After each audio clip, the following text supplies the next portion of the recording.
Shalom, shalom, shalom. Que Dieu nous bénisse abondamment. Nous sommes là encore ce jour pour notre deuxième séance d'enseignement. Nous rappelons que nous sommes en train de parler sur la puissance et le pouvoir de la délivrance. Pendant les quelques minutes, nous donnons l'essentiel de la pensée que Dieu nous donne. Nous allons lire pour ce soir un texte. Nous sommes toujours dans les évangiles. Nous sommes dans Matthieu chapitre 17, 14 à 18. Je disais Matthieu 17, prenons nos Bibles. Matthieu 17, 14 à 18. Parole du Seigneur.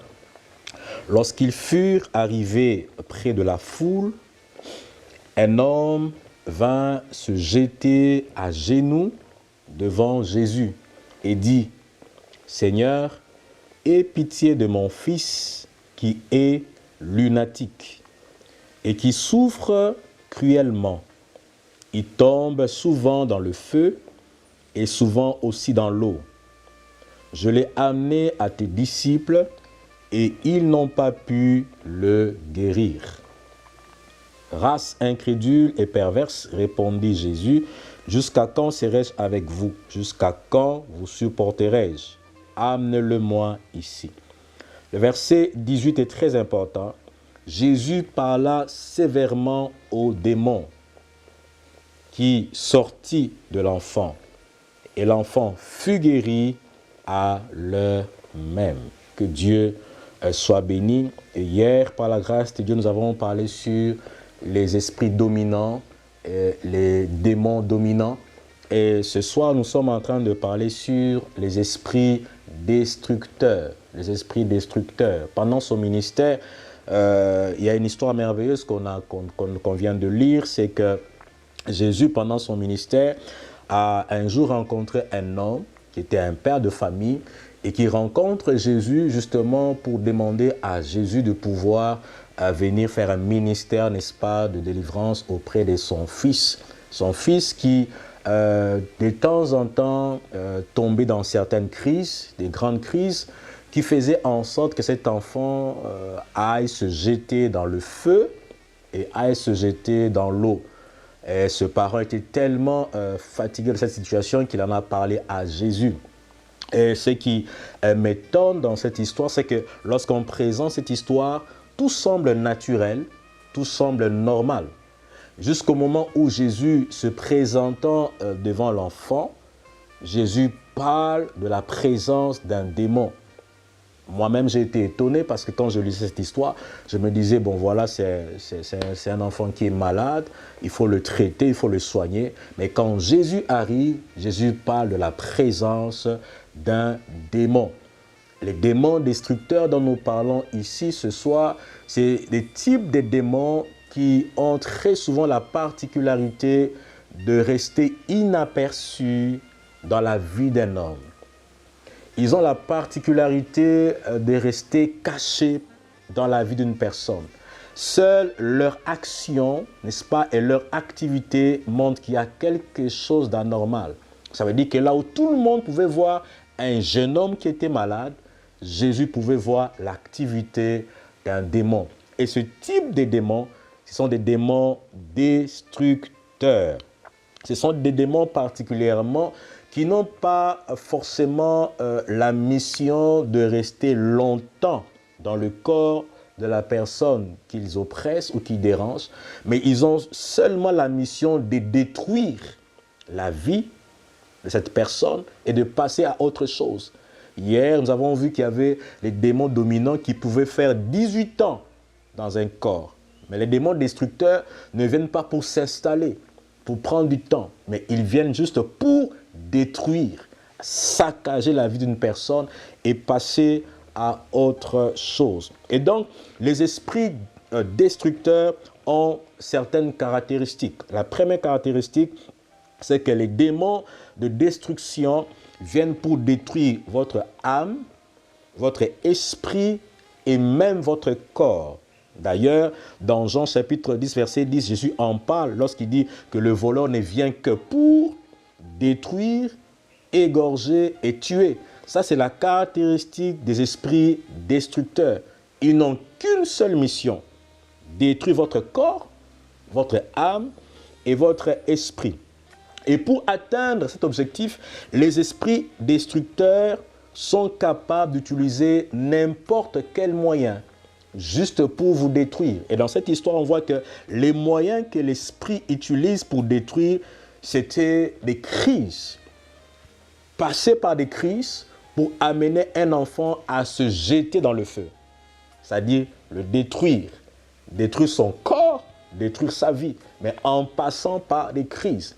Et j'insiste encore pour dire que certaines maladies, certaines crises ou certaines choses que nous vivons ne sont que les tremplins par lesquels les esprits destructeurs passent pour atteindre leur objectif, n'est-ce pas, celui de détruire. Envoyer un jeune homme dans le feu c'est quoi? Le feu, c'est ce qui brûle, n'est-ce pas? Le feu, c'est la chose qui peut provoquer d'énormes douleurs. Le feu, c'est la chose qui peut amener à la mort. Donc, l'esprit destructeur, c'est un esprit qui vous amène vers des choses qui vous font souffrir cruellement. Il vous amène vers des choses qui amènent des fortes douleurs dans votre vie, avec le but, petit à petit ou à petit feu, pouvoir détruire votre destinée. Et j'ai remarqué aussi avec le Seigneur, justement, que les esprits destructeurs vous mettent dans un état où vous n'êtes plus conscient de vous-même. Ces jeunes hommes qui, lorsqu'ils passaient par des crises, n'étaient plus conscients de ce qu'il était. Et c'est comme ça qu'il s'est jeté dans le feu. Et il y a très souvent des choses qui arrivent. Je donne l'exemple de ce que nous appelons aujourd'hui de manière normale la situation de certaines personnes qu'on appelle des somnambules. Les somnambules, n'est-ce pas, sont des hommes ou des femmes qui dorment, qui ont un profond sommeil. Mais dans le profond de leur sommeil, ils peuvent se lever, les yeux fermés, n'est-ce pas, en plein sommeil, mais ils se lèvent, ils peuvent marcher, ils peuvent circuler. Je suivais il y a quelques années un somnambule qui, chaque fois qu'il se levait la nuit dans un profond sommeil, sortait de sa maison, traversait la route et allait tuer des gens ailleurs. Et lorsqu'il revenait chez lui à la maison, au réveil, lorsqu'il se réveillait, il voyait qu'il avait du sang un peu partout. Et lui-même ne connaissait pas, ne comprenait pas ce qui se passait. Les esprits destructeurs vous mettent dans un état d'inconscience pour vous amener à la destruction. Deuxième caractéristique, les esprits destructeurs sont des esprits qui vous amènent tout droit vers la mort. Tout droit vers la mort.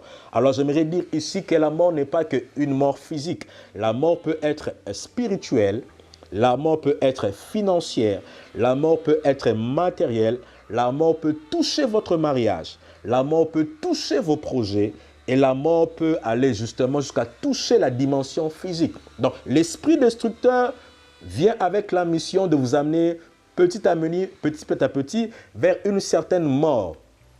La cessation de la vie.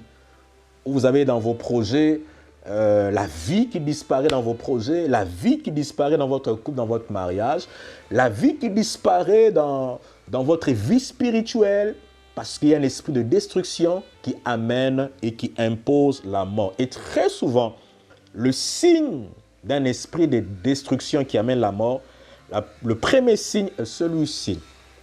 C'est que très souvent, vous allez remarquer que la vie s'arrête dans ce que vous faites. Il n'y a plus de vie. Deuxième signe, c'est qu'il vous amène cet esprit de mort même dans vos rêves et dans vos songes. Il y a des hommes et des femmes dont les songes ont la particularité de ne porter que sur des choses qui ont rapport avec la mort, des hommes qui sont déjà décédés, des situations des morts. Et troisième signe aussi, c'est que cet esprit des morts peut développer autour de vous une atmosphère de mort. Vous êtes un vivant, mais vous dégagez autour de vous une atmosphère de mort. Je me souviendrai, il y a quelques années, avoir prié pour un homme qui était vivant, mais à peine je lui imposais les mains pour prier pour lui, il y avait une odeur de mort et de cadavre qui sortait. Je priais pour quelqu'un d'autre qui, au moment où on priait pour lui, l'aspect facial, la couleur de sa peau devenait exactement la couleur pâle que nous voyons sur les cadavres. Et donc l'esprit des morts peut facilement développer, n'est-ce pas, une atmosphère de mort autour de vous. C'est l'esprit de destruction qui peut facilement aussi, parmi les signes, vous imposer comme un sentiment de suicide, n'est-ce pas? Au vu des choses que vous rencontrez, vous ne savez pas comment ça vient, mais vous êtes habité par un esprit de pouvoir vous donner la mort, d'abandonner la vie, de vous suicider. Cet esprit qui amène ces choses, c'est l'esprit de destruction. Troisième caractéristique d'un esprit de destruction, c'est que c'est un esprit qui vous amène à faire ce que vous ne voulez pas faire. Ok? C'est un esprit qui vous amène à faire ce que vous ne voulez pas faire. Je ne peux pas imaginer que cet enfant lui-même voulait vraiment se jeter dans le feu. Il était habité par un esprit qui l'amenait à faire ce que lui-même ne voulait pas faire. Un esprit donc qui vous impose des fois, chers frères et sœurs, d'aller là où vous ne voulez pas aller. Un esprit de foi qui vous impose de faire des choses que vous ne voulez pas faire. Je vois encore dans Romains, n'est-ce pas? Romains chapitre 7, verset 19, c'est l'apôtre Paul qui parle et qui dit, voici le bien que je veux faire, je ne le fais pas. Mais je me trouve faisant le mal que je ne veux pas. Et pour conclure, il dira, qui me délivrera de ce corps des morts? Vous voyez? Et donc l'esprit destructeur, c'est un esprit qui vous amène très souvent, parce qu'il veut vous détruire, à faire des choses que vous ne voulez pas faire. Et l'un des signes, justement, c'est que très souvent, vous ressentez un grand regret et une grande culpabilité, justement, après avoir été influencé par cet esprit. Et très souvent, vous êtes habité par un esprit de culpabilité et de regret parce que vous avez fait ce qui ne devait pas être fait. Quatrième caractéristique, un esprit de destruction. C'est un esprit qui a la particularité de vouloir contrôler l'homme dans ces trois dimensions, l'âme, l'esprit et le corps. Et donc, dans le texte qu'on a lu, on pouvait voir comment est-ce qu'un démon pouvait contrôler la volonté d'un enfant, son corps, son esprit, l'amener où il voulait. C'est l'esprit, n'est-ce pas, qui impose un contrôle. Et j'ai remarqué ceci, chers frères et sœurs, c'est que cet esprit, par le fait de vous contrôler, vous rend justement incontrôlable, même dans la société. Il y a des hommes et des femmes qui sont incontrôlables, pas de leur propre chef, mais du fait de l'influence de l'esprit de destruction, qui les rend incontrôlables. Ce même esprit, n'est-ce pas, fait en sorte que certaines personnes puissent échapper à l'autorité établie. Cet enfant, à un certain moment, lorsque l'esprit le possédait, échappait à l'autorité de son père et ne voulait qu'aller se jeter dans le feu. L'esprit destructeur, c'est un esprit qui amène des fois la rébellion. Certaines personnes qui se rebellent face à leurs parents, même, je parle même de l'autorité spirituelle, parce que vous allez voir que dans ce texte-là, les disciples viennent pour prier, pour délivrer cet enfant, mais les démons refusent de partir. Dans un esprit de rébellion, un esprit qui ne veut pas être contrôlé, c'est l'un des signes d'un esprit destructeur. Donc le refus de toute forme de contrôle et d'autorité spirituelle. J'aime le ministère de Jésus parce que lorsque Christ arrive devant ces jeunes hommes, il parle directement aux démons. J'aimerais rassurer quelqu'un qui me suit ici, c'est que des fois, même quand tu ne sais pas ce qui se passe dans ta vie, tu penses que c'est naturel.